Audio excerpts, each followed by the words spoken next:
ved jeg ikke, om der er i... Det kan godt være, Bente lige skal trække sig Ja, det er meget, meget, meget farligt. Ja, Lars, jeg tager du det igen. Men hvis vi nu skal sige på en anden måde, så hvis du giver det lyset, så tager vi en bil frem. Det er godt, fordi kan du jo gå helt hjem. Skal vi se, hvad han kan? Er I klar? De der bælene skal lidt længere væk.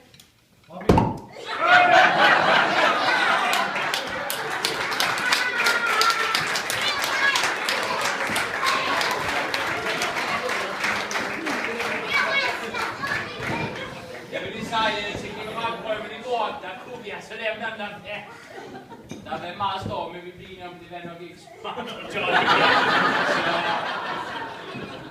Så Lars, tillykke med fødselsdagen, og det der er i det praktiske med det her liv, du må selvfølgelig tage det med hjem. Og til din næste udsendelse, så ved jeg, at Bente, hun skal hygge sig utrolig meget, mens du er væk. Og så næste gang, så snakker vi måske 2 måneder.